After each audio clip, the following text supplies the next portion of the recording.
सर्वप्रथम मैं महिला दिवस की बहुत-बहुत अनेकों शुभकामनाएँ देना चाहती हूँ सभी को, क्योंकि महिला दिवस सिर्फ़ महिला का नहीं है, अपितु समस्त समाज का है। महिला से ही समाज की उत्पत्ति होती है, क्योंकि सृजन की शक्ति भगवान के बाद जो है इस मानव लोक पर, धरती पर महिला को यह शक्ति प्राप्त हुई है। तो मैं बहुत मैं समझती हूँ समस्त उत्सुकता के साथ इसको मनाएँ, हर्ष-उल्लास के साथ मनाएँ और ये सिर्फ़ उस कल के दिन तक सीमित ना रहे 365 दिन जो है महिला होने पर गौरवान्वित महसूस महसूस करें। मैं समझती हूँ कि देखिए एक नए युग की शुरुआत हो रही है भारत में। भारत का जो महिमा मंडन कहीं खत्म हो गया था, वो बहुत बड़ी देन मुझे लगता है कांग्रेस पार्टी की रही। भारतीय जनता पार्टी की जब से केंद्र में सरकार आई है, एक नव पहल, नव चेतना जागी है। और जहाँ पर इस प्रकार के नाम तुगलक कोई बहुत अच्छा राजा तो था नहीं। तुगलक के नाम पे कोई रोड होना, कोई वो हमारा कोई पूर्वज तो था नहीं। तो एक ऐसे नृशंस, एक ऐसे क्रूर शासक के नाम पर किसी रोड का नाम करना, वो महिमा मंडन गलत है। और डॉक्टर साहब ने अच्छा काम किया भई। स्वामी विवेकानंद भारत के जो है बहुत बड़े विद्वान हैं।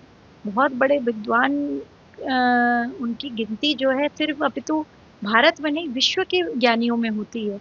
और जिस प्रकार की फ़िलॉसफ़ी, जिस प्रकार का सनातन के प्रति प्रेम, जिस प्रकार का अपने गुरु के प्रति समर्पण दिखाया है, ये युवाओं को प्रेरणादायक है। आज भी रामकृष्ण मिशन से सैकड़ों नहीं असंख्य लोग जुड़े हुए हैं world over and they take a lot of inspiration from the character of Swami Vivekananda. तो मैं समझती हूँ Swami Vivekananda is a better name. बाकी जो भी केंद्र सरकार डिसाइड करेगी, वो अपर्णा यादव को सहर्ष स्वीकार्य है।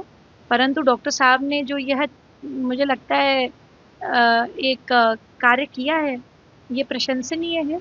किसी में तो हिम्मत हुई कि उन्होंने ये काम किया। देखिए, मैं समझती हूँ कि पहली बात तो किसी को भी राजनीति में ऐसे व्यक्तियों का महिमा मंडन नहीं करना चाहिए जो कि बहुत ज़्यादा इतिहास से साक्ष्य लीजिए ना। आप अपर्णा यादव या XYZ या भारतीय जनता पार्टी का सो कॉल्ड आप नैरेटिव मत बोलो, विपक्षी जो कर रहे हैं। This is utter nonsense. इतिहास उठाओ ना भाई। इतिहास आप क्यों नहीं पढ़ रहे हो? History has all the facts कि औरंगज़ेब ने कितना ज़्यादा जो है क्रूरता के साथ जो है भारतीय राजाओं को, भारतीय स्त्रियों को, भारतीय पुरुषों को कितना परेशान किया। और जो है अभी हमारे बीच में एक बड़ी अच्छी फ़िल्म आई छावा। कोई आदमी इतिहास नहीं पढ़ पा रहा है तो भाई वो 2-3 घंटे की पिक्चर देख लो। उसी में देख लो कि क्या दिखाया गया है। और मैं तो समझती हूँ कि आप सभी ने मैं समझती हूँ कि ये इतिहास के पन्नों से कोई ऐसा बच्चा नहीं है कि जो अछूता रहा हो यहाँ पे। हमारे करिकुलम में है।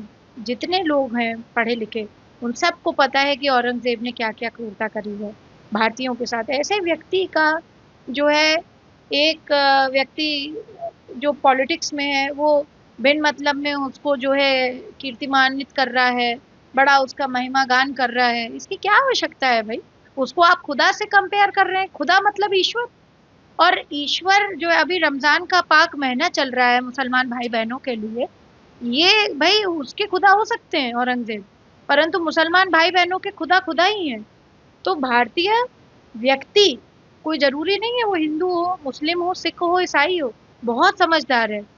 हम समझ रहे हैं वो लोग कि कौन सही है और कौन गलत है। सही के साथ रहें।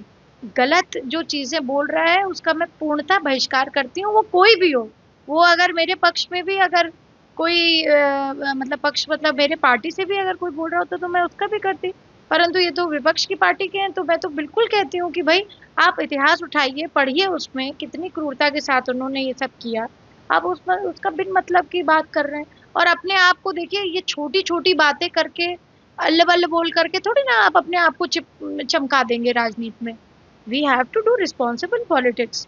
We have to see what our prime minister is envisioning for us. 2050 का भारत क्या होगा हमारे लिए? क्या हम उसमें औरंगज़ेब के बारे में बात करेंगे? क्या हम उसमें तुगलक की बात करेंगे? क्या हम स्वामी विवेकानंद जैसे अपने आदर्श रखेंगे? हम भारत जिसके नाम पे भरत जिसके नाम पे ये पूरा भारतवर्ष पड़ा है, उसके बारे में हम बात करेंगे कि ऐसा बच्चा था, इतना शक्तिशाली बच्चा था कि उसने जबड़ा फाड़ दिया शेर का, है?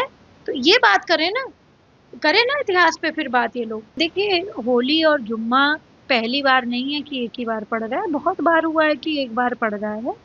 और इस पे मैं समझती हूँ कि ज़िम्मेदारी से जो व्यक्ति अगर देखिए नहीं खेलना चाहते हैं, और ऐसा कोई भी व्यक्ति नहीं होगा कि किसी को भी जा कर के रंग लगा दे। कोई they will be a bunch of hooligans only. और उसके लिए योगी सरकार ने बहुत अच्छी पुलिस फ़ोर्स लगा रखी है। हर चौक-चौबंद है, हर जो है चौराहे पर, हर जगह आप देखते होंगे, आप जब से योगी जी का शासन है, मुख्यमंत्री जी ने साफ बात कह रखी है कि किसी प्रकार का हुड़दंग होली पे हो चाहे किसी भी फेस्टिवल पे हो, वो बर्दाश्त नहीं करेंगे। एक हाँ, ठीक है, आप जो है रंग लगाना है, खेलना है, खुशी मनानी है, वो एक अलग विषय है, वो एक अलग मतलब समारोह है उसके लिए, वो घर में आप खेलते हैं, बाहर आप अपने मोहल्ले में, अपनी कॉलोनियों में खेलते हैं।